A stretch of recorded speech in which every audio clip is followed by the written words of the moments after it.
Guys, the way it was so dark this morning, I was like, there's no way I'm gonna be able to record today. My room looked like an actual dungeon.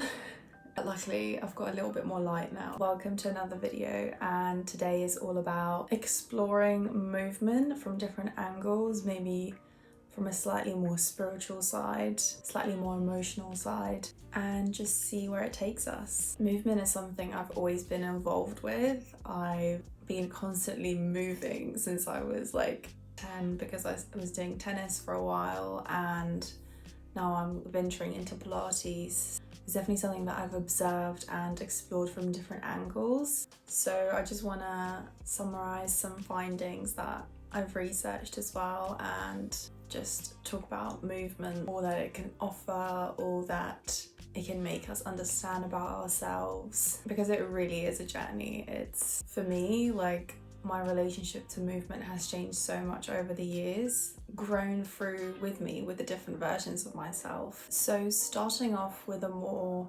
generic, universal, where you've probably heard people associate movement as connected to the body and being more present, more spiritual, is through flow theory. And Kotler is the guy who has brought this to surface more in like the last few decades. And his perspective is that movement can be a gateway to peak states. And he often emphasizes that it's extreme sports that allow us to do this because they demand full body-mind presence. So flow happens more as like an instinct, because if it's an extreme sport, you have to be really alert not to like hurt yourself or get yourself into a dangerous situation. And ways that this kind of intertwines into normal everyday movement, it's subtle ways such as novelty, having new variations, new flows, new experiences with movement, maybe trying different breath patterns while you're moving, and just keeping it new however you can, really. That helps your flow and attention to stay engaged more throughout the activity. And then he also mentions complexity, which is like coordinating your limbs as well as your breath and your focus, so you're doing a few things at once, and this complexity kind of heightens the experience and as you're trying to keep up with everything. And also a high consequence, which usually would be like fear of injury in like extreme sports. But a more subtle way in everyday movement can be that your personal consequence or intention is that, for instance, you really want to reconnect to your body, maybe especially after being overwhelmed. So it's like a almost survival, but getting yourself into balance again. I do find that even without research, flow would naturally arise through these different factors that we just mentioned, whether it's the newness, the complexity, the high consequences. For me personally, what tends to work most is probably the complexity, really having to focus on the task because you have a lot going on and you have to keep up with it. So you're actually just focusing on the movement a little bit more. And also that consequence, that intention to reconnect with the body, reground yourself, is something that personally like brings me to flow a little bit more. And through science, since this perspective is more scientific, flow involves a release of dopamine, endorphins, and serotonin, which enhances motivation, focus, and learning. So Kotler actually highlights how experiencing this flow state through movement can really boost, for instance, our focus throughout the rest of the day if we move in the morning. And it's a really good way of understanding our body a little bit more and seeing how we can work with it. And this is one of his well-known quotes: "Time slows down, self vanishes, action and awareness merge, welcome to flow."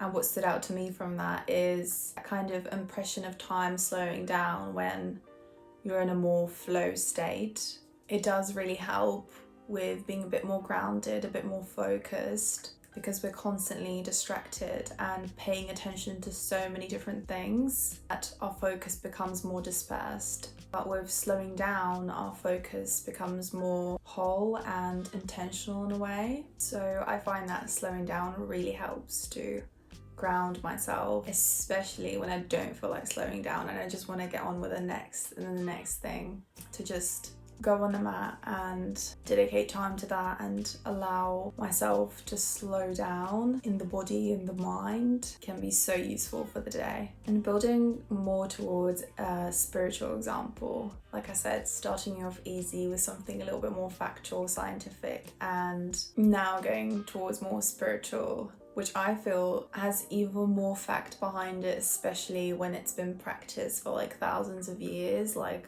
all the religions and spiritual practices related to movement. In a way, I feel like they've taken so much time to like understand these practices, and research now is almost just like catching up with that and trying to put it into something more concrete. But yeah, I think there's a lot of value in more dated spiritual practices. So it kind of links to this flow idea, seeing movement as watchfulness, and it's inspired by Vipassana and Buddhism presence. And Vipassana meditation is rooted all the way 6th century BC from Buddhist traditions. And it's been seen as this practice of insight, of seeing clearly by observing physical sensation and inner experiences without judgment. So a more objective, you could say, watchfulness of the body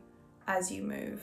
And in movement, it can be practiced as every movement becomes a moment to witness, not to fix. And the goal not being so much about like results and performative, but to be more present with whatever arises, with the breath, with the tension, with the joy, with hesitations, and just to observe all of that. The perspective is that this repetition of any movement routine that becomes sort of training for awareness in like a constant loop that you kind of keep building on, because you're doing similar actions in different ways and just polishing as you go, understanding more as you go, observing more as you practice more. And that's really how I've seen my experience with movement so far. Even though it's been from different angles, in different ways, in different sports, it's always such a way to understand yourself a bit more, whether you're a little bit more emotional in a certain state, a certain phase of your life, you may be a bit more emotional. And movement to me like shows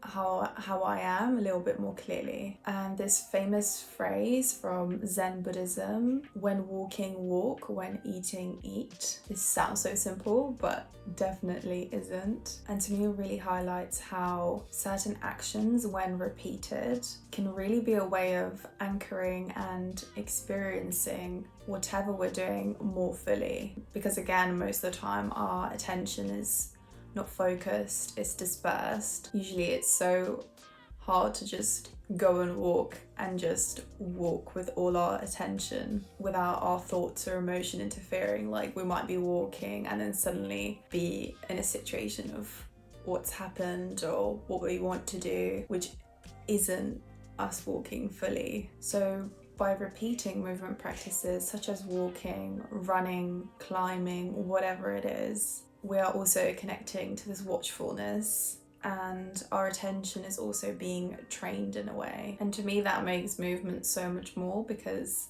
you can explore and understand even more of yourself through activities like movement. Then a more modern recent perspective, which I think again has been like picked up, and it's something that's probably been practiced from thousands of years ago, but now it's being rediscovered, let's say. Seeing movement as an alchemical process, such as somatic therapy or like an emotional transmutation. I've heard those terms being used quite often, so I had a little look to see what they actually mean. And this perspective draws from like alchemy, which is like this inner transformation, and somatic psychology by some researchers such as Levine or Jungjian. And through these practices, the body is seen as a container of unresolved emotions, patterns and history. And in movement, it's applied through when you're